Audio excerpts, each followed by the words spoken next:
Boys in the Valley is a horror thriller set at the turn of the century. Most of this story takes place in 1905. It takes place at a remote boys' orphanage in rural Pennsylvania, where these boys kind of live together as family, and they're overseen by these small group of priests, and they kind of are trying to find their way to get through every day. And they're malnourished and they're cold and they're, they're your outcasts of society. And then one stormy night, something comes to the orphanage doors, and it brings something that none of them were expecting, and it's an evil that permeates the orphanage, and the boys find themselves changed to a degree, and they find themselves sort of taking sides to a degree.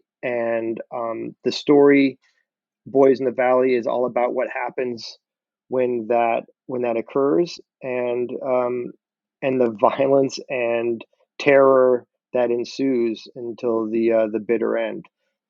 The way the book's described on Amazon, it basically talks about how Peter is at this orphanage, and something bad goes down one night, and something evil is kind of released and is infecting the orphanage, and then subsequently the children. Um, and so really, it plays out a lot like, possession story. So do you have a fascination with possessions, or do you kind of enjoy that type of story? Because I feel like that's kind of having a little bit of a resurgence lately, maybe. Possession stories? Um, Yeah. no, no, not really. I think this is the only time I've written a possession. I don't know if it's the only one I've written, but I don't write a lot of possession stories. And and while there are elements of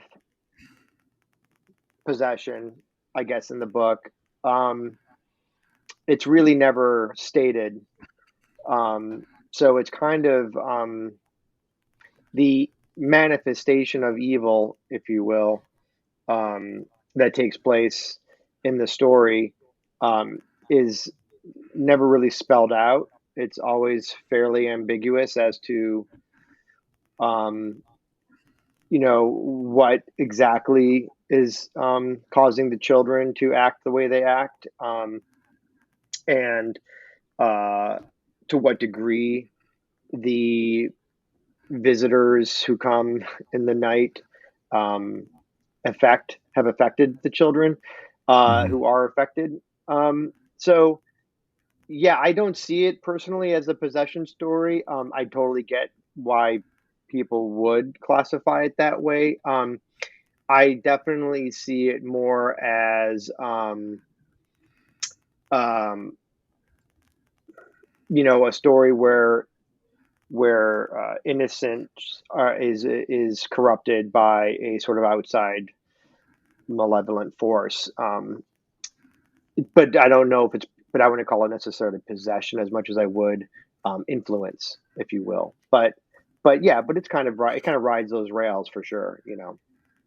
That's actually perfect, because I was trying to think of the way that I was usually I try to kind of explain the story to myself so that I know I've got like a solid idea of what I've just read. And especially toward the later part of the book, the thing that I kind of came away with was that it's um, it's the influence of good or the influence of evil on a person, and what they do from that is kind of what I felt, because obviously there's an influence of evil aspect, which is, big, kind of larger than life. But there is the other side of the coin, which is Peter, who ostensibly this is Peter's story, um, is one of the older orphans, and he wants to become a priest, but he's got his own kind of personal conflicts with exploring, love and affection and things because he's a teenager. So we also see the kind of influence of good and how that causes people to act too. So I'm actually kind of happy that we kind of pivoted away from possession to kind of talk more about that, because I feel like that was kind of my bigger influence, or not, excuse me, my bigger impression walking away from it was more like what we do with the influences, either good or evil. Yeah, I definitely think each character has their own response to the the presence that is kind of is dwelling the halls of St. Vincent's Orphanage. Um, and I think it's a very good point to say that there are characters who go completely one way, most likely because of what they have, because of what something they already have inside of them, whether it be hate or anger or a desire for vengeance or whatever, the hostility. And then there's people like Peter who, maybe has more of a shield versus that sort of thing because of his character, um, and because of his desires and his motivations. And then there's characters like David, who you can kind of sense throughout the book that there's a conflict within him as to how to respond to what's happening, and even more so the character of Brother Johnson, who who really who really kind of Yeah. rides the spectrum of good and evil, and really has a lot of inner turmoil that that pulls him different ways. He has guilt, he has menace, but he also has this kind of weird goodness inside him. So that's hard to that's not obvious. So yeah, so that's a great way to put it. Is they all have their own sort of way of responding, and then there's also a little bit of mob mentality to the story and to what happens with the children, and how leaders emerge and all that sort of stuff. And that's kind of where it comes. I think that's where it's that, and them being children in an isolated setting, I think, are why people, reviewers and whatnot, mention Lord of the Flies, because there's that sort of like kids picking sides sort of thing. Um, but yeah, so it's definitely present. I haven't actually read Lord of the Flies. I'm kind of interested to read it now that this book has come out. Because but I've just seen a lot of that in the reviews and stuff. I know it's a Golding book, but for whatever reason I never picked it up. But I am curious to read it though, and see how Golding handles a bunch of kids in a bad situation. Yeah. And oh man, and I read that it was likely, in middle school or whatever, so probably multiple decades ago by now. So whatever impression I had is very, very faded. But yeah, I've seen that comparison too. And reading the book, it makes sense why people would like it. Kind of like me saying the possession thing. It's kind of a shorthand for a concept or something, an easy way to kind of Yeah, express something. I think Nightfire's tagline is "The Exorcist meets Lord of the Flies." I think that's how they're marketing the book. So, Yeah. which is fine. I get to cross the major, I think, thematic elements of the story pretty well. That elevator pitch, yeah, Yeah. And now, like you said, kids in a bad situation. What I thought was cool about the setting being an orphanage and being what is it? It's early 1900s, right? Did I yeah. get that? It's like Yeah, yeah, 1905, yeah, yeah. Is that their kind of whole life is just like they've never had it good. We get some backstories in various amounts of detail for the different boys that are there, and it seems like the kind of theme is they got there for because something bad happened in their lives, and then it's not a fun place to be. You don't eat a lot of right, food. There's a lot of rules. You have to work. It's not fun. It's just very strict and grueling. So then my thought was, if I was in that situation as a kid, how much will would I have to try to overcome like an even worse thing? Like, would I already be kind of worn down to the point where I was like, well, forget it. I just don't care. So yeah, yeah. it's an interesting setting.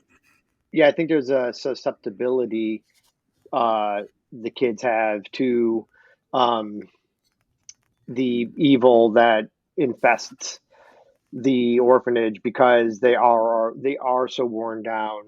They are malnourished. They are um, the downtrodden and the outcast of society. They've all had their own. To your point, they all have their own stories. Some of which I get into, some of which I don't. But yeah, so I think they're kind of sponges for something that gives them a sense of strength or a sense of initiative or a sense of agency. And I think that when that is released among them, I think that it's a perfect storm of like that wide open window of susceptibility that the kids have, and this incredible evil that shows up at their doorstep. So I think that it's an explosive sort of combination with that, which in turn makes the book itself so incredibly dark, because of Yeah.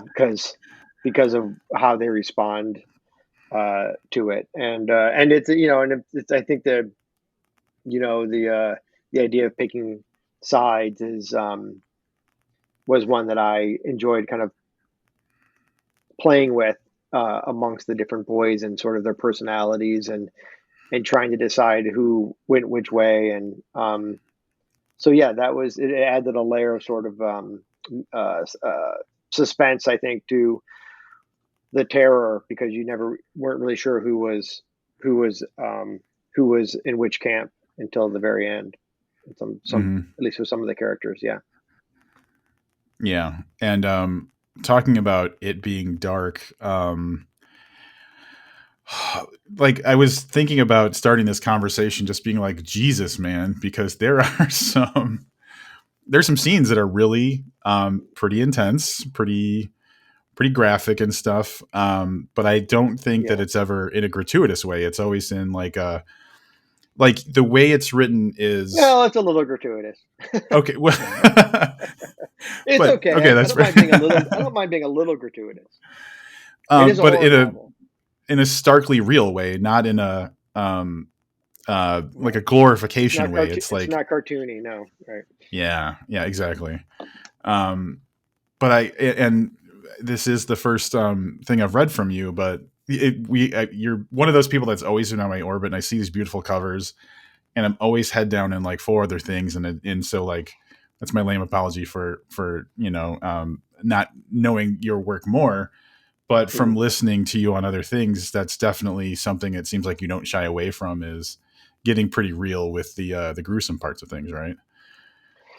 Yeah, that's. I think if I have a calling card or of sorts for my stories, is they're pretty.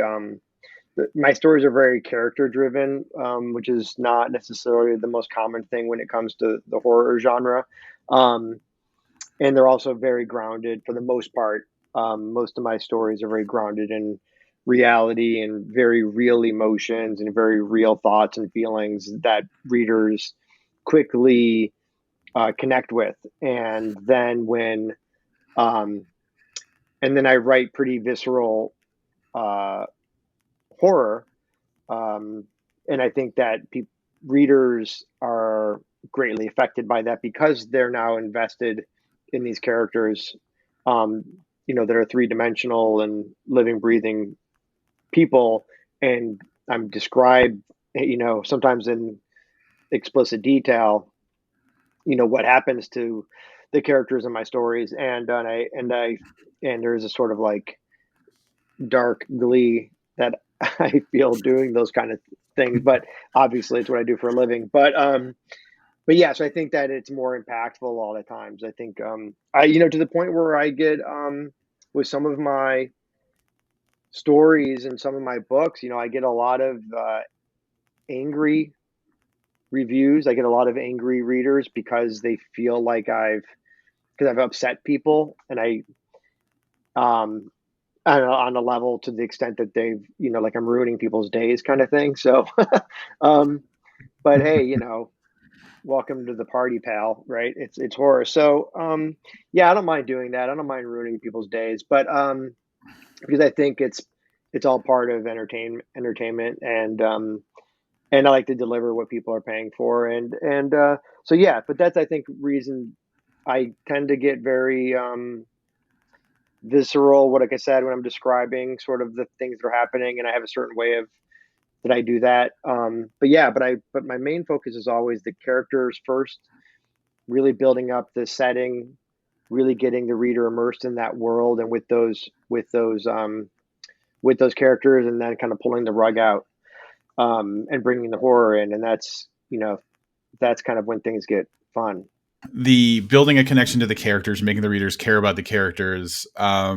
In the beginning, it was a little bit through flashbacks to like before the kids were in the orphanage and stuff. So you're actually seeing what's happening to them, and then Peter has nightmares throughout the story. So we get to kind of again flashback to, or just get an image of the things that scare him or worry him. Um, so yeah, that's one of the things I noticed about the book was that the attention to making me care about characters, even if it was a character that didn't appear too much, like what was it, that character Ben? I think Ben went in the hole at one point as a punishment, and it wasn't he wasn't set up a ton before that, but there was enough setup of that character that when that kid had to get punished, like I was feeling the anxiety of like, oh man, I felt bad for that kid. So yeah, I have to give you credit for even if it's like a smaller character, a smaller thread, it's still done enough where I'm in that kid's shoes freaking out like that kid's freaking out.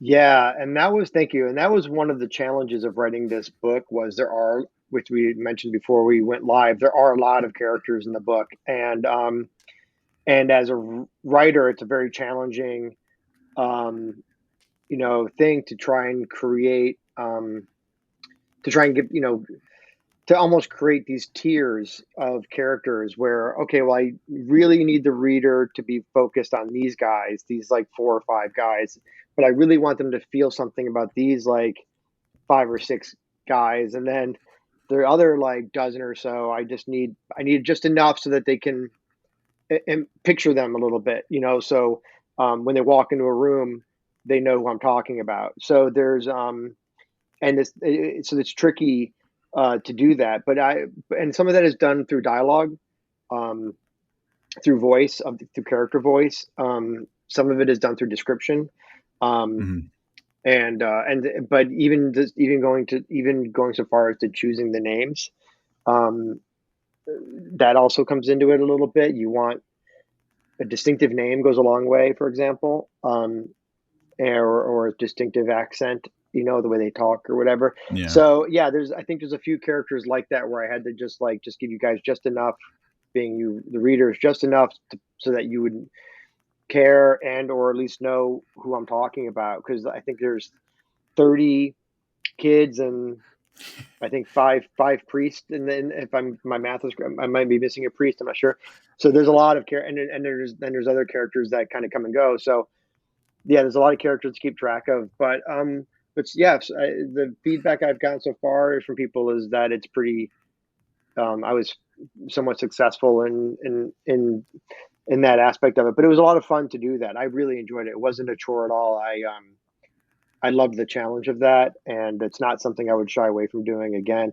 Um, and I don't like writing period pieces because it is such a pain in the ass to write a period piece, but and I just got done writing a Civil War novel that's coming out in 2024. But um, Civil War era novel, I should say. But the this was a little bit easier in the sense that it was one, what we call in the film business, your one location, so you don't have to worry Right. about cities or cars or a lot of that kind of stuff that you sometimes have to worry about with writing period pieces. But so yeah, no, but thank you. It was, yeah, the characters were fun, and it was fun to give them their personalities, and even to such an extent as so so when two characters are conflicting, that you almost have like a rooting interest to some extent as a reader, um, and maybe even are a little bit surprised at times as to how a character responds. Yeah. Uh, Based on what you know about them so far. So yeah, it was a fun. it was a fun exercise. But yeah, it is definitely a character driven story, but I think it moves pretty quickly so that you never really get I never really get too much into any backstory, or I'm not a fan of slowing things down in my books. I really just like go, go, go, go. I'm not a big like, okay, well, let's stop at story A and let me take you back now. Let me completely change gears and make you invest in completely different characters and a completely different setting. That always is something I'm not a huge fan of in books. So I try not to do that in mine. I just like to keep it going full throttle, the whole way.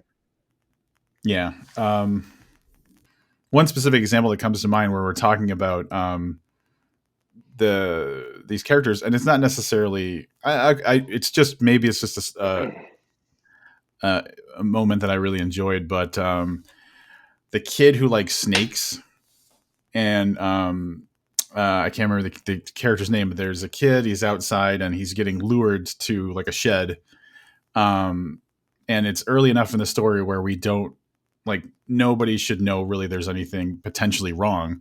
So maybe he's at the worst he's thinking maybe I'll get bullied or something. But as readers, Right. we've known enough where we're like, this might not be good. So like, there's a little bit more for as a reader for us to know than that kid.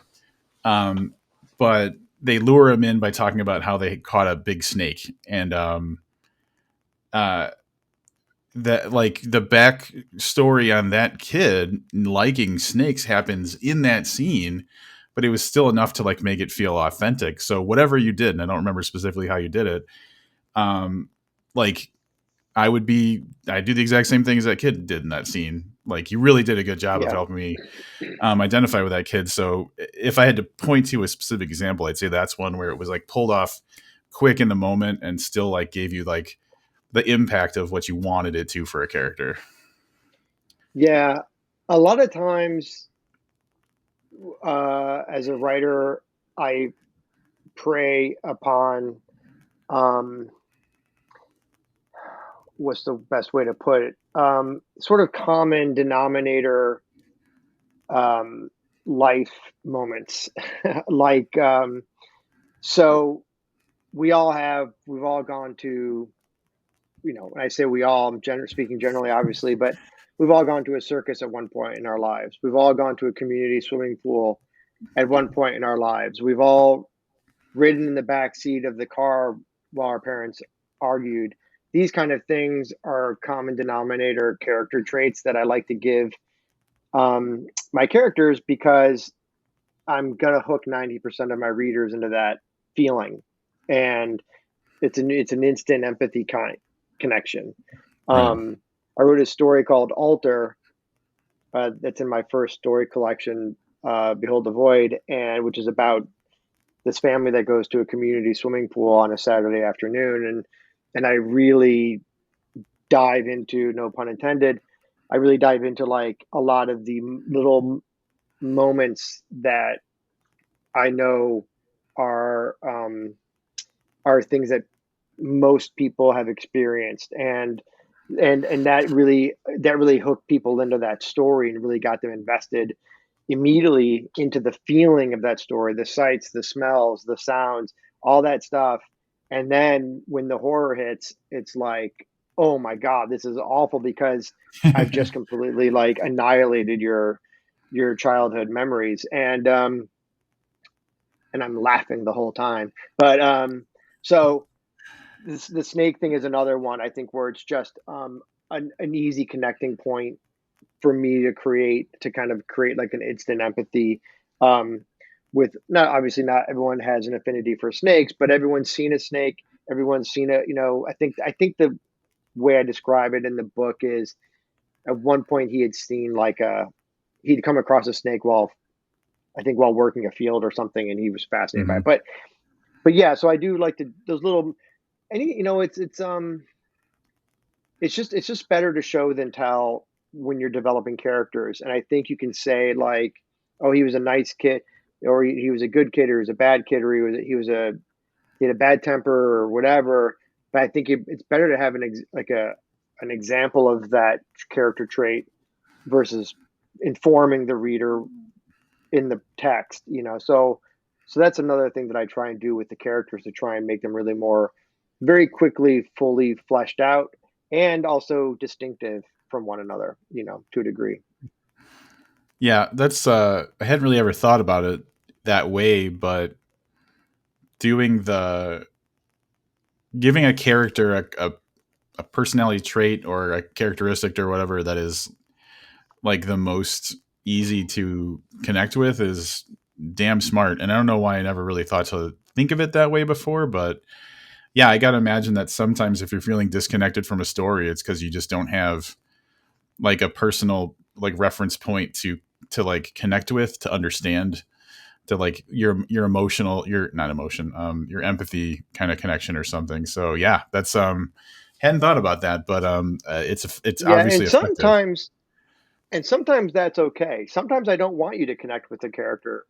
You know, sometimes I want the character to be a little bit more, um, like even a main character. Sometimes I want them to be a little bit more, feel a little bit more distant. Um, and in that sense, it's because I want you to be more, as a reader, I want you more focused on the story versus the characters I'm talking about. I really want you focused on um, what's happening. And it's just it's just a kind of a different way of doing it. But yeah, but like so I'll keep, sometimes I'll keep a character purposely not two dimensional, but purposely mysterious.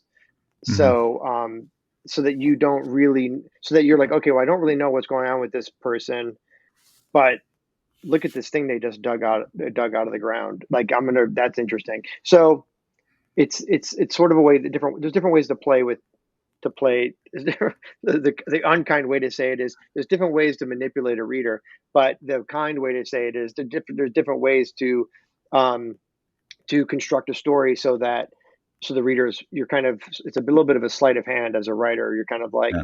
you know, I don't want you looking at this, I want you looking at this, but later on that's going to come into play, and it's going to work for me when I do this reveal or whatever. So and or yeah, so or sometimes the character will do something unexpected because I, or you know, it kind of cuts into the unreliable narrator to a degree sometimes, where you think you know, but you don't really know what the character is thinking and feeling. So there's a lot of different ways, a lot of really different fun ways to kind of construct um, the story world to, you know, to Yeah. give a reader a different experience. Yeah. I keep so in my not reading books and doing podcast world, I'm a trainer, like a corporate trainer. And so Mm, a lot of my day is figuring out how do I make you understand stuff you don't care to learn. And so like mm. I definitely develop techniques where, you know, I'm like, how do I make their brain do the thing I want? And so when you were just talking about that, I was like, oh yeah, I know.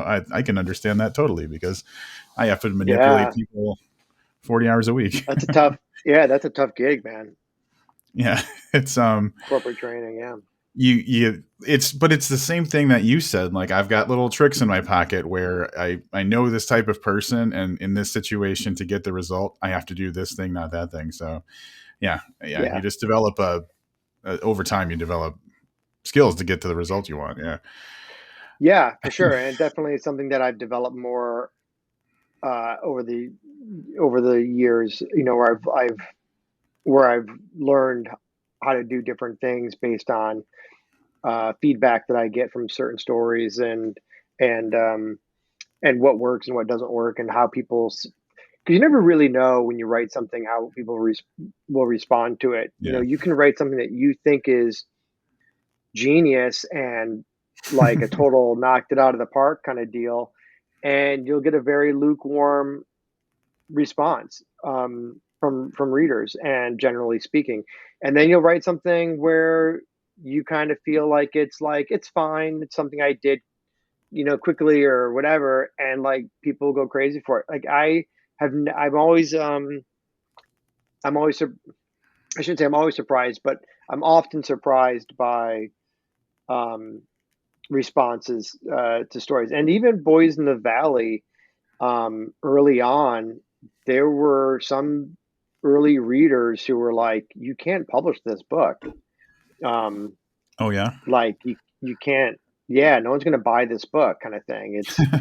it's way too dark and violent, and the children on children violence and all that kind of stuff.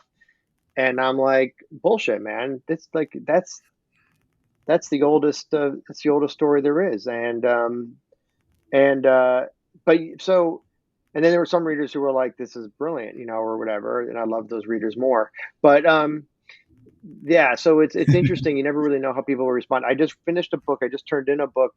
This I told mentioned it, the Civil War book. I just turned it in to my editors. It's coming out next June, and I'm very anxious to see what people think of it because no one's read it yet. And I sometimes as a writer, you don't really know. Like, and also with me, this might be something that is more of a personal thing, but I tend to um, I tend to try different things. I really like experimenting with different styles, with different voices, with different story structures. I don't like standing still, and I don't like repeating Mhm. myself for the most part. So I'm always trying to write a story a different way or a way I've never written it.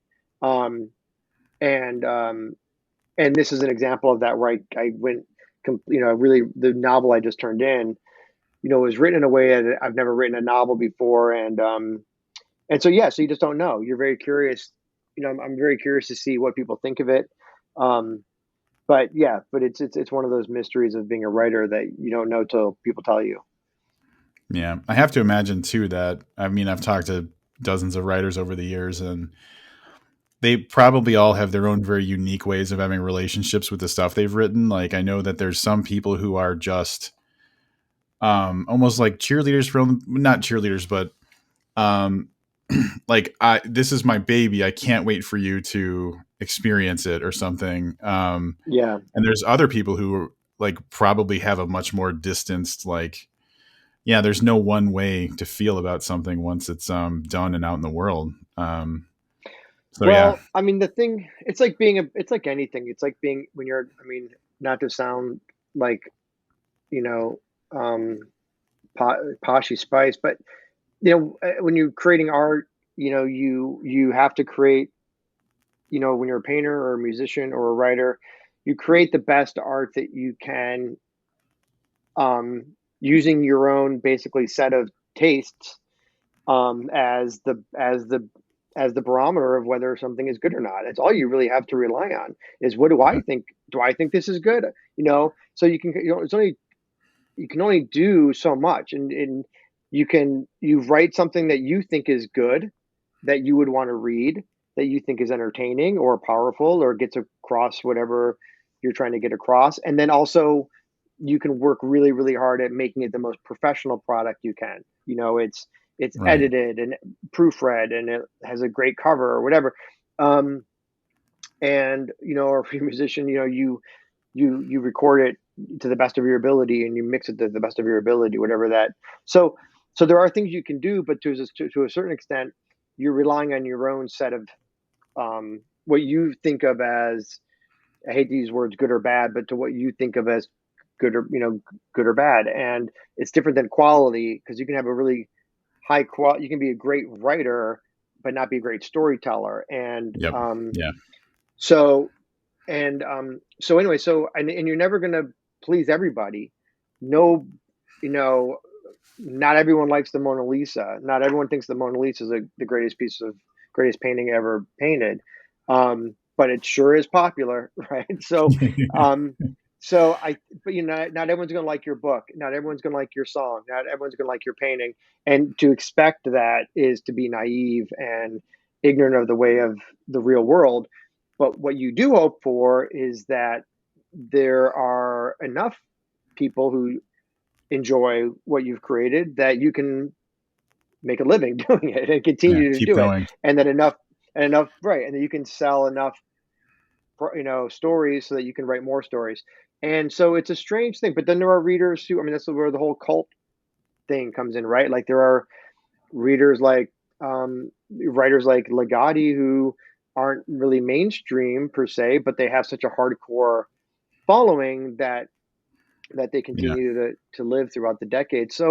Um, all that to say is that I think when any writer, you just hope that, a majority of people who read it like it, and the people who don't like it don't like it because it's not to their taste, or it's not something they can a story they connect with or whatever, and not that they hate, maybe dislike the writing or whatever, the things you can control. But again, but then but then there, for whatever reason, I mentioned this earlier, for whatever reason, with a lot of my work, there's definitely I get a lot of anger when it comes to my work, and I'm not sure why that is, but I do think it's unusually, people tend to get unusually emotional about my work, and I'm not 100% sure why, but I tend to get a lot of very like a lot of exaggerated responses to sometimes to Huh. some of my stuff. But I guess it's a good thing. I don't know. But but yeah, No, I just no all I hope press is that is, most yeah. more people, yeah, people either really tend to either really like it, or really, or they're really mad at me for what I did. But Boys in the Valley, I think, is a very commercial book. It's probably my most commercial book, um, even though it's horror. At least my most commercial book to date. So I'm hoping that it gets sort of more of a wider readership, than maybe some of my more, like Gothic, for example. One of my other novels is pretty old school horror, very much purposely so. I think a lot of mainstream readers don't really know what to do with that book. Whereas I think Boys in the Valley will be a little more digestible to folks who don't necessarily read a lot of horror. That's the hope, anyway. Yeah. Although it is And pretty dark. So I don't know. I could be it's wrong. dark. Well, here's the thing too. You never know how you're going to find your audience, right? So, you might have that one that opens people up to you as an author, and then they go back and they read other stuff, and they're like, why the hell didn't I find this, when it came out, so, Yeah. there's a I've I've been podcasting about books since the early 2011, and I've seen such kind of crazy shifts in like fan bases for authors. So yeah, I mean, but that's, a lot of it is out of your control. You wrote the book, you can promote it, but you can't go up to every person and say, "Hey, do you like these things? This might be a book you enjoy." So yeah, like, you just gotta Yeah. And hope it lands well. yeah, and I think I'm the kind of author, and I'm okay with this, that I think my books will be very case by case with readers, which may be a detriment to my long term career. But I'm not one of those. I'm not like Riley Sager or whatever. Where like, oh well, if you read one, you can go back and read all the other ones, and you're gonna, it's all this kind of the same style of book, which is fine. Riley Sager is doing very well. I think with me, like I said earlier, for me to stay interested in my own work and to create what I feel are interesting stories, I always want to experiment. I always want to be trying something new. I have a book that hasn't been announced yet that's coming out in 2025. That's a science fiction thriller that's pretty much hard sci-fi, and is really not. I would not classify it in any way, shape, or form as horror. Yeah. I have another book that my agent has and is currently shopping around, which I would say is more of a mainstream thriller. It's not. I don't. It's not really horror. So, but then I have another book I want to. My next book will definitely be horror. So, I like I said, I like to kind of do. I like to play in different sandboxes. I wrote a book called "Don't Let Them Get You Down," which is this one right here, Mhm. which is not genre at all. It's a novel about depression and anxiety. Um, so I just like to kind of write what I want to write. Where I think horror. I kind of think of horror as sort of my home base. It's kind of Mhm. something I like to return to, and I think all my stories, even that one I just mentioned, they're all they all sort of reside in the dark side of the universe. But yeah, but it's for me. I like to do different things. I like to challenge myself, and who knows? Maybe I can find like a sci-fi readership and a horror readership, and and I'll have a couple different places to sell my things. But but yeah, for me, it's funner to change it up. So I do think that, and even my Mhm. horror books vary widely. Child and Always Strangers is a 600-page crime procedural, kind of like creature feature hybrid.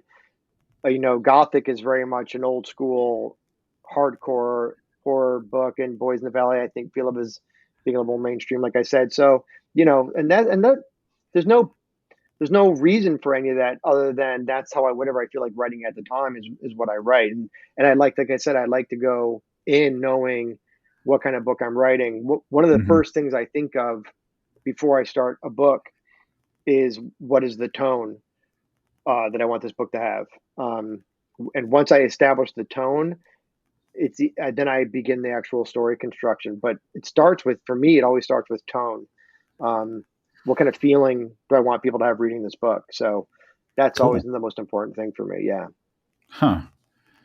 So when you were saying that, one of the authors that came to mind that I feel he probably has kind of a vein of the same kind of feeling he gives you in his writing, but it does seem like it's kind of varied as Brian Evenson. Like, um, from the stuff I've read, at least, like it goes to kind of extremes of like being more sci-fi, being more horror, Yep. being just Yep. like kind of down the middle.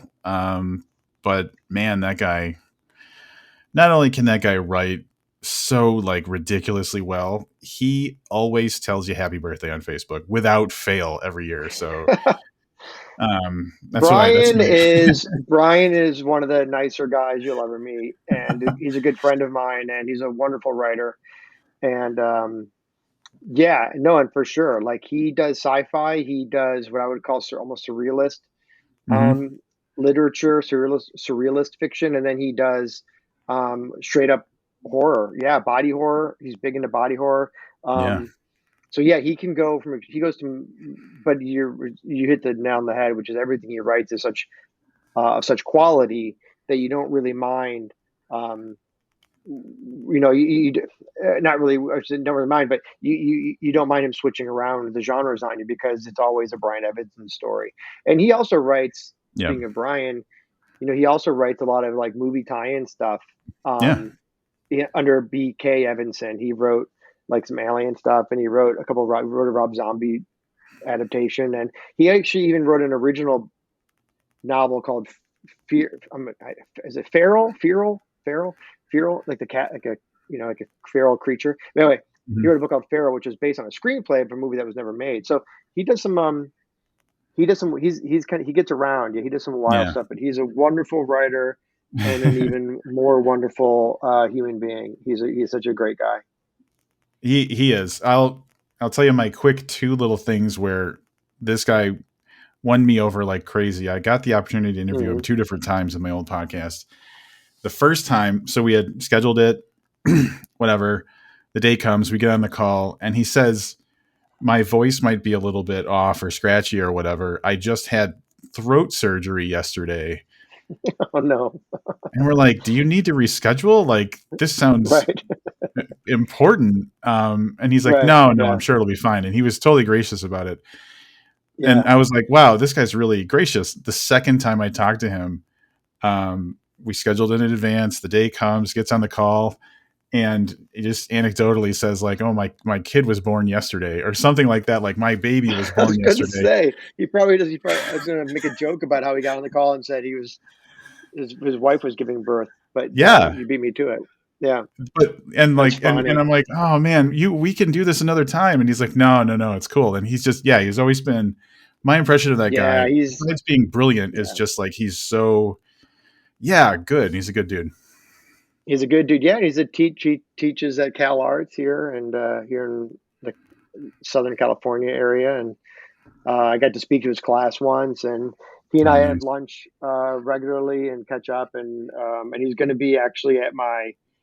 Speaking of Boys in the Valley, I'm doing the book launches here in Los Angeles at this local store called the Village Well, and Brian's gonna do like a Q&A with me for the launch event. Awesome. So I'm very excited that I get to have my launch event with one of my friends there with me to make me less nervous. But yeah, so good guy, great writer.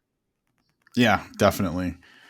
I'm going to steer back to the book in a second, but talking about Brian made me think about um, the Writers Guild and the strike and how you do screenwriting, right? So are you Yeah. involved in the striking and all that that's going on right now?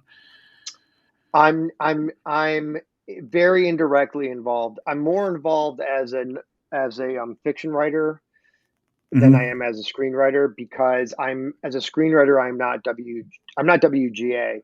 So for folks who may not know, Writers Guild of America, if you're it's a union. So if you are a screenwriter and you write for union films, meaning bigger movies, not necessarily huge movies, they're not, but but movies with a real budget and that kind of stuff, you are probably a WGA. You're in the union. You're a union writer, unionized writer. I'm actually a Teamster, so Gotcha.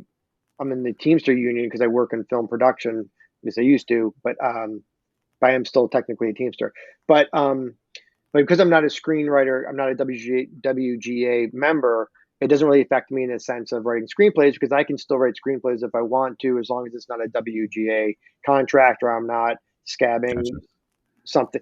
But I mean, right Right. now we're none of us are writing screenplays because it's just like we don't want to feed anything. We don't want to feed any product necessarily into the studios because we want the writers to get the WG because we want them to get what they're asking for. So it's better just to do a hard stop on everything. But as a Right. fiction writer, it's affecting me very much in this sense because I just happen to have um, a few pending deals that are for film and TV that are based on my fiction that are now all kind of on hold. Um, so that's kind of a negative for me Yeah. um, because I'm not WGA, so I'm not really getting anything out of the strike in that sense. But I am being affected negatively. My career is being and my bank account are being negatively affected because I'm not able to make these deals. But it's a sacrifice I'm totally happy to make because I hope to one day be WGA, and then I'll be very happy that the strike went through. And I have Right. a lot of friends who are in the union, and I want them to have what. I mean, it's all very positive, so I don't mind it. I don't mind sacrificing in the short term if it helps to if it means they get the deal done. But that's the only way it really affects me. It affects me much more as a fiction writer than it does as a screenwriter. That makes sense. And just thinking back to whenever that was, the writer strike was in like 2008, late 2000s sometime, where Yeah, that had 2008. really Yeah. like cataclysmic effects on uh, projects, like existing shows, projects Yep. getting made at all. Like it was really, there was ripples that kind of hit everyone. So like the Yeah, well, longer the, yeah. I was gonna say that was when reality TV really took off. That's when your No. Duck Dynasty stuff really became a bigger piece of the pie because studios were scrambling for content, and so they just started doing Yep. reality TV shows. Um, yeah, that was a long strike. I think that was 100 days, if memory serves, and I don't know how long this one's going to go for. My gut is it's probably going to go through the summer. I'm hoping it won't last much longer than that. But after 4 months of striking, um, things are start getting dicey because without getting too into it, but basically all the movies that are slated to come out are either have been made or are being made. But in about 4 months, probably 3 months now, because the strike's been Yeah. going on for a few weeks, um, the studios are going to run out of content. So they're not going to have any new movies to put into theaters or put on TV because they'll have used up their surplus, if that makes sense. So Right. that's Right. kind of when things are going to come to a head. So I'm hoping it won't last that long. I don't know, but yeah, it's important that the writers get exactly what they're asking for. It's super the compensation. We don't want to get into the whole WGA thing, but the compensation between what studios and producers are getting and what writers are getting is stupid sauce. So that needs to be balanced a bit better because without content, there is no content, and the writers are the ones who are creating all the content. So Yeah. we're an important part of that machine. Yeah. Yeah, I just, oh man, I hadn't really even thought about the greater impacts of like what it affects, but yeah, once they run out of like stuff that's like in production or post production or whatever, there's also going to be that gap of like we need to start creating stuff to catch up. So yeah, like yeah, it's a Yeah, and whole you can't do reshoots, and you can't like look. When I wrote a movie. I wrote a movie called Girl Missing that was on Lifetime 5 or I don't know, now I guess it's a decade ago. But I was on that set for while we were in Minnesota for a month, and filming that movie, and I was writing new pages, and that was a feature film. That wasn't a TV show. That was a feature, and I was writing new pages basically every night for the next day's shooting. So that's how much rewriting goes into a feature. And if I've worked in production for 20 years, and every day, nearly almost every day, you get a PA walks around every morning and hands out what we call sides, which are tiny little script pages. And the sides are changed. They're always like, here's the new pages, because everyone needs to know. yeah. The crew members need to know what the new pages are, because it's not just dialogue. It affects equipment, it affects locations, it affects lots of things. So point being is that yeah, you can't even rewrite stuff like now. Like so, even movies that are in production, like they have to go by the script that is written. They can't change the script because they can't, because that's part of that's breaking the strike. So yeah, so it's an incredibly complex, difficult time in the entertainment industry, and I just hope it gets resolved soon, and the studios share a little bit of their wealth. Yeah, I'm definitely an outsider on that, but obviously in solidarity with the writers. And yeah, hopefully resolving that soon. Well, Didn't now the actors are going on strike too, so who knows what's yeah. going to happen. Oh man. Podcasts will get more popular. Yeah, there'll be a lot That's a more joke.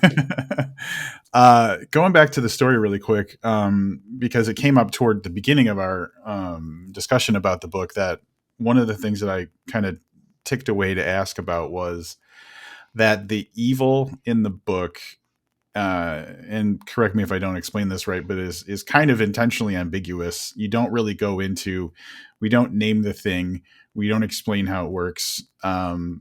And I feel like that was an effective way to do it in this book, because then it puts it more on not what is this thing, what are the mechanics of it. It's more on what do the characters do because of it. So I don't know if there's a question there, but I'm assuming that was kind of your goal, was keep the focus on the characters, not necessarily on this thing that is really kind of just pushing the story. Is that accurate? Yeah, I mean, I think it's yeah. I mean, there are. I mean, in my mind, with that, I'm trying not to be spoilery. In my mind, like you mentioned possession at the beginning of our conversation, like in my mind, there is an argument to be made that what happens in this book has no supernatural element whatsoever. Um, Nice.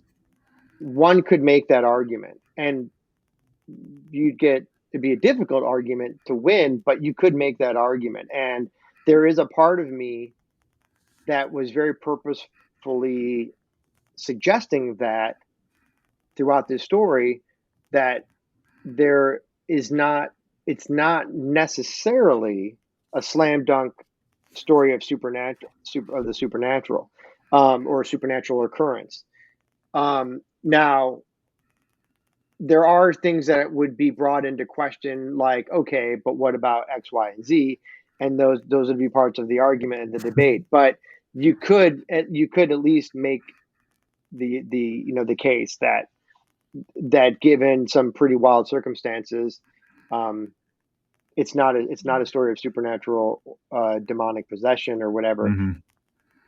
So all that to say that yes, you're correct in that it's really about um, how these characters are affected by, I kind of think of it as they're given a bit of a, they're all kind of standing on the edge of this cliff and looking down into this abyss. And I think there's sort of a, think of it as sort of like and I think in the book I actually describe it a little bit of, there's sort of like a strong wind comes and some of the Yeah. kids get blown over the side and some of the kids stand their ground. And I think that's sort of the way I think about it. If I was to put it into a metaphor, that's kind of how I sort of think about the influence that affects the orphanage. Is it's sort of like this strong wind, and depending on how susceptible some of the children are to that, what the wind is carrying, it kind of affects each one differently. So that's, yeah. So you could definitely say it's ambiguous. It is there is no the ghost is in the machine kind Right. of thing. Like it's very veiled, but I think it's satisfyingly enough. I don't think there's a satisfyingly enough of a story. There's no it's not ambiguous to the point where I don't know as the writer, because sometimes you read a story and you're like, and there's an ambiguous ending, and it's upsetting because you're like, the writer obviously didn't know how to end the story, so they just created this sort of ambiguous ending. This is not that story, but Right. I definitely know what's happening, and I think most readers do too. You could sort of, if one had the desire to have that debate, you could have that debate, I think. Yeah. Now that I was thinking, I was kind of analyzing my memory of the story as you were saying that, and two things. I can't think of a moment where I'm like, no, this breaks that ambiguous interpretation. But the other thing is, yeah, you could really see it if you wanted to, if you chose to believe this, that it's like a scary thing happened one night, and then there was an epidemic of disobedience, like that could realistically be like that was Especially the straw given, that, yeah, yeah, and there's a lot of references to some of the violence that some of the kids had to endure, um, yeah, you know, under the guardianship of the priest, and even though there's no like sexual assault or anything like that. It's nothing like that. But there, it's a yeah, strict it's a strict setting. And you made the point early on. These kids come from broken. These are broken kids. These are kids who have been abandoned, who have been outcast, who have been orphaned, who have And in those days, when a lot of those kids who were if you weren't at an orphanage, you were being sold, or even if you were at an orphanage, you were being sold to a factory as labor yep, at the ripe age of 12 or 11. So, so it was a not a great time to be a kid, when you didn't have money or guardians who took care of you. So yeah, these are all kids who have been through it.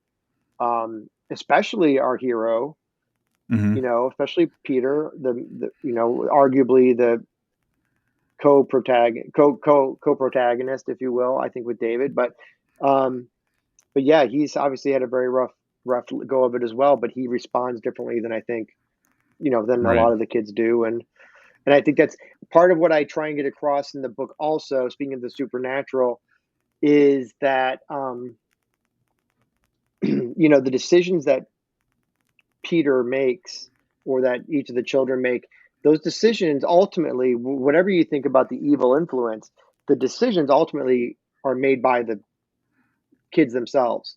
right, And some of the decisions are hard decisions, and those aren't guided by some sort of spiritual force. They're not guided by some sort of evil force. They are influenced, yes, but ultimately it comes down to what's inside each one of these characters, and that is what informs their actions, not something outside of themselves. And that's kind of one thing about the book that I feel strongly about, is that ultimately these kids all make up their own minds as to what they're going to do. Are they influenced? Yeah, of course, because everyone's influenced by their surroundings and their environment and their upbringing and all that kind of stuff. But and maybe in this book they're influenced by a little bit more than that. But Yeah. ultimately, each of the characters knows what they're doing, which is why I think I shied away a little bit when you mentioned possession at the beginning, because possession sort of Is a is control like thing. Yeah. it's a control thing, and this is not a control thing. These kids are making their own decisions. They just happen to be informed in different ways and influenced in different ways. That's At awesome. least in my Yeah. mind. At least in my mind. No, it That's what I totally think. tracks. Yeah. And then talking about, I don't know. All right. So if you think that this is too much, well, I'll just cut it out. But um, without revealing anything that happens at the end of the book, um, there was a couple things about it that kind of surprised me. One was that I Hmm. definitely in those final paragraphs was crying. So Sweet.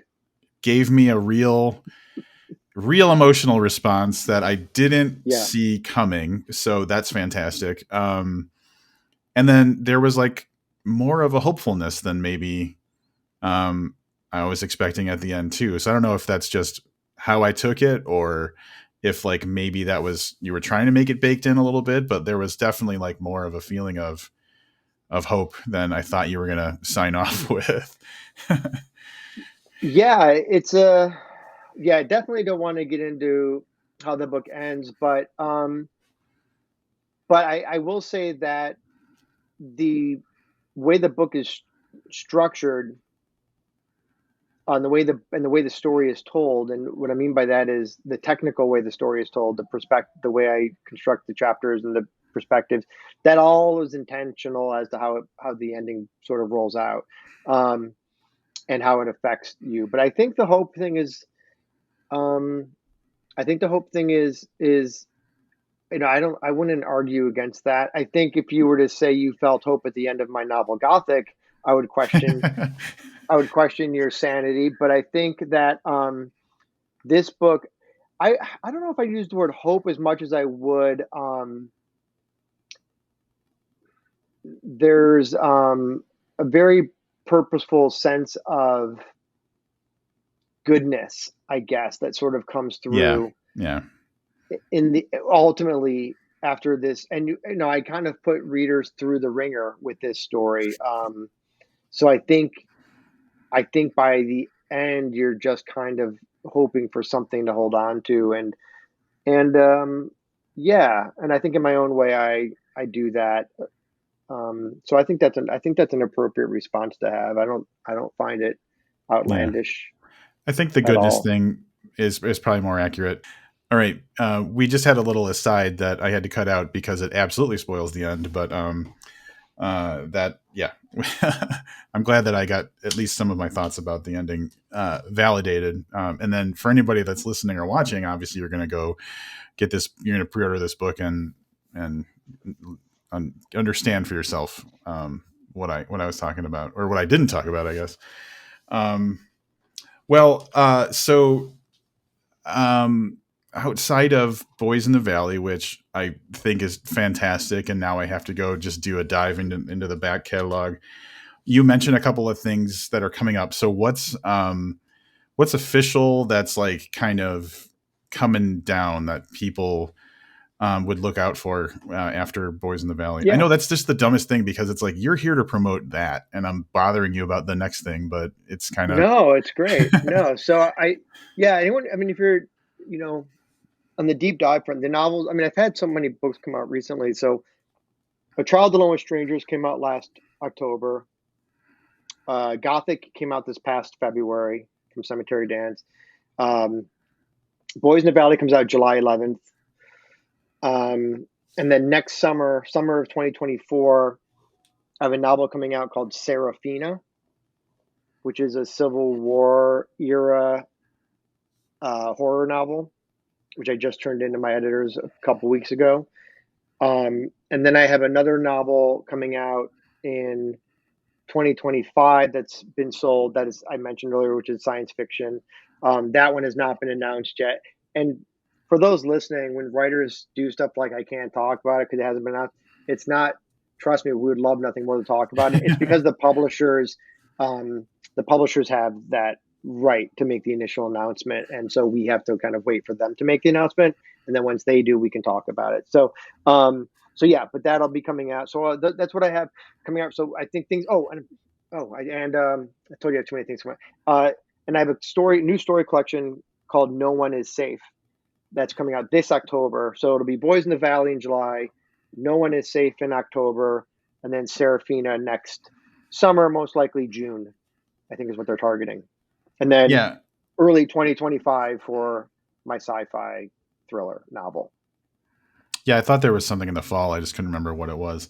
Um, Yeah, yeah. yeah, the story This, collection. Yeah, which I think is a lot of fun. I just went through the edits for the interior yesterday, actually, and I think it's going to be a fun collection of stories. So nice. And then one thing I want to mention because it's the next conversation I'm having. Yeah, it's the next conversation I'm having. Is you? I think Boys in the Valley specifically got a page in Sadie Hartmann's upcoming nonfiction book, 101 Books to Read Before You're Murdered. I don't know if did you know that? You knew that. I know what's in there. I haven't seen the book. Yeah. See, I haven't seen Sadie's book, but Sadie told me a long time ago that she was including it. I was very excited about that. Um, but I haven't seen Yeah. how it's referenced or anything like that. I think she has it under like coming of age stories or something. I don't no Well, idea. yeah, I have an arc of it, and if I was smart, I Oh, would you have had do? it. I would have had it not in my bedroom. I would have had it sitting next to me. But so I was flipping through it the other Yeah, day take because a I have picture. to. Will you take a picture of it Yeah. later Oh yeah. and message it to me? Yeah. I haven't Absolutely, I I will. haven't seen it. So no, yeah. So I um, asked Sadie for an arc, and I think she just got sidetracked. So I didn't get one, but that's okay. yeah. That. Well, yeah. I had to jump through hoops. And be a.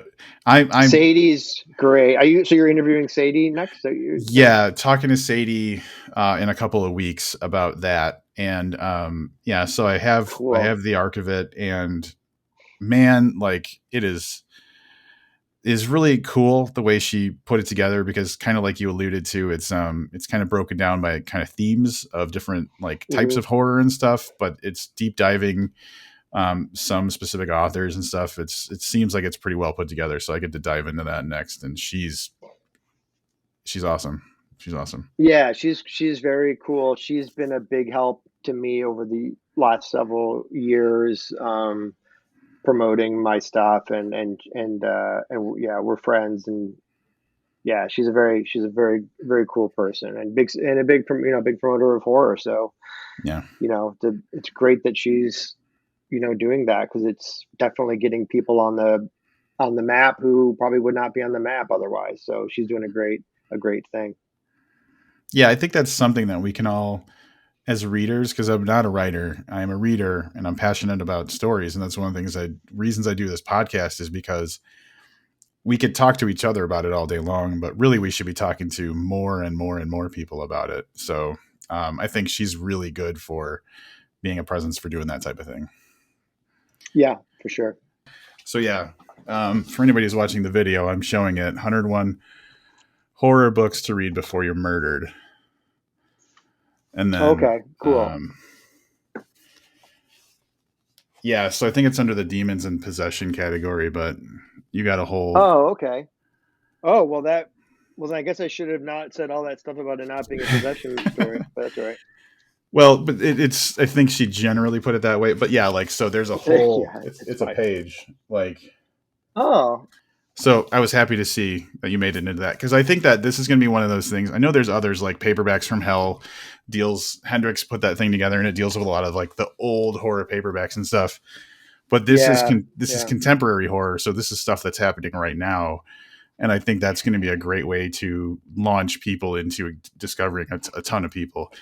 So I was happy to see that yeah. It you got that. should get a nice wide reach for sure. Yeah, It's kind of cool cover. I like the yeah, cover. they did a good job. It's good. So anyway, that was just a little aside. I noted it and I noticed it, and I was like, happy to see that it was part of that. So especially after I Right just on. read it and it just like the book beat the shit out of me. So now I think everybody needs to get beat the shit out of by this book. Yeah, but it's entertaining. you'll be it's yeah. I mean, if you're it's a gripping, right? It's a good gripping sort of like page turning thriller, right? But with some pretty intense violence and horror, I Yeah. guess. So And if you're into that sort pacing, of thing, pacing is great. By the way, I didn't mention it before, but you did say that you wanted to keep it moving, and I will say that pacing is yeah, something that it's easy to notice when it's not paced quickly. yeah, And I was ripping through it. I kept telling my girlfriend, "Oh, I'm interviewing this person on Friday, and I was reading the book this week." And she's like, "You need to take some time to read." And I'm like, "No, this reads really fast." So, yeah. um, Well, I wrote this is so this is A Child Alone with Strangers. You can sort of see the cover. Look mhm. at this is a big book. So Yeah, this is 600 pages comparatively to Boys in the Valley. This is twice the length of Boys in the Valley. But what's interesting about this book, and the reason I mentioned this is Gothic, which has a cool, scary cover. But yeah, what's interesting about the reason I mentioned the Child Alone with Strangers is it's a 600-page book. But one of the comments I get um, from a lot of readers is that it just blew by so fast for them. So yeah, I feel like that one I definitely tried to make it like really fast paced and kind of like, I wanted to kind of keep the action going, and I actually play with which I've never done, first time I've done it in a book, but I actually play with tense hmm, in that novel. So most people don't realize this happens. At least I haven't heard people mention it. But so the book actually starts in the past tense, and then there's a point in the book where it switches gears into the present tense because things sort of start speeding up, um, action wise. So I think it's nice. sort of like almost like a subconscious thing that I'm like, okay, we're going to start moving a little bit faster now, and then by the end, it's I think it's a really just like a straight drop down the roller coaster, the big roller coaster hill. And I think the last 100 pages of that book are pretty intense. So if you like Boys in the Valley, you would really like Child Alone with Strangers. Well, that's It's getting kind of ordered. it's kind of more of the same. Yeah, Yeah, Gothic is a little different, but I would say Child is similar to Boys in the it's more of like a thriller adventure, fast paced, you know, kind of thing. So, but mileage varies, so who knows? you just reminded me of one thing I forgot to talk about with Boys in the Valley, and that is that it is almost entirely written in the third person, except for Peter's parts are in the first person. Yeah. Am I right about that?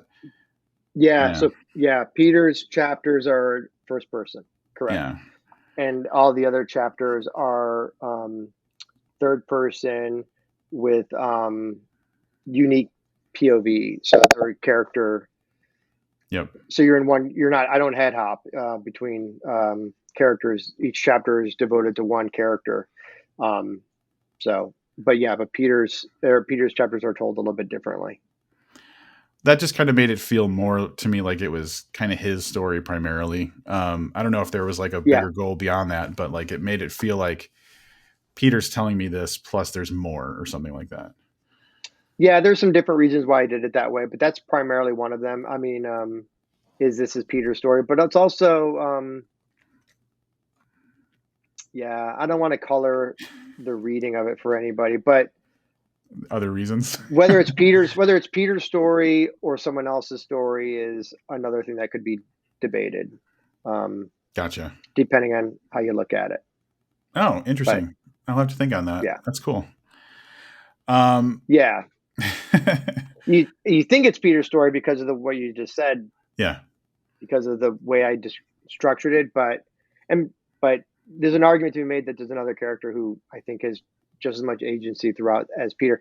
But and by the way, just so people don't get annoyed or listening to this, all this stuff I'm talking about on the technical side, throw it all out the window because it has nothing to do with the reading experience. This is all just stuff that I do on my end, that is should be hopefully totally invisible to the readers when I'm talking about all this character development and structure. And don't worry about any of that stuff, you guys. Just have fun reading the story.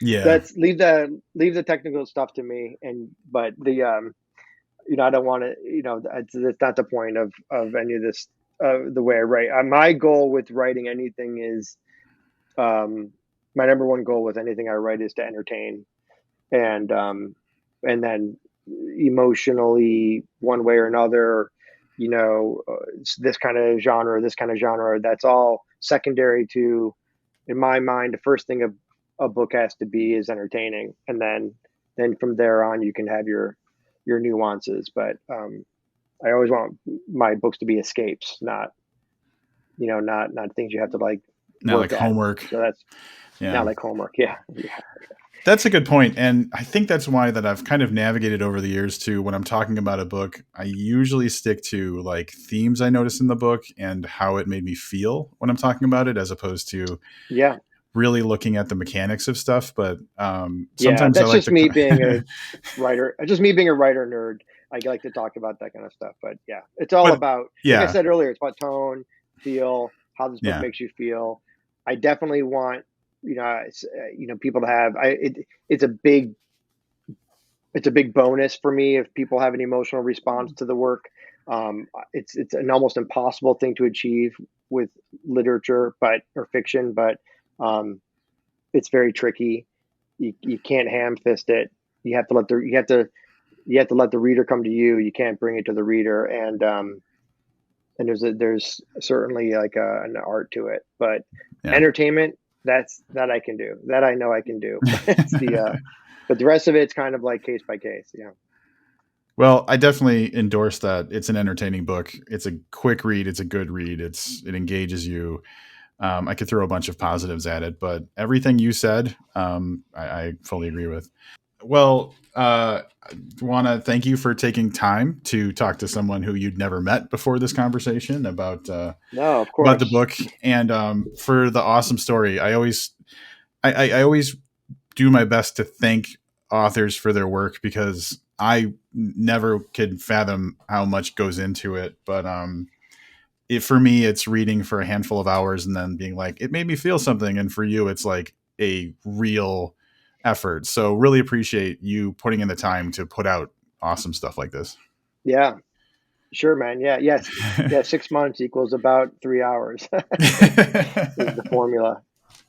That's Which crazy. is always kind of funny when you read people's reviews and they're like, "I hated it, 1 star, DNF," and I'm like, "Wow, that was a year of work gone, Right. just like that, boom, gone." Yeah. But Mabel didn't that's the didn't appreciate that that's the one. game. No, that's the game. That's the game we play. So it's all good.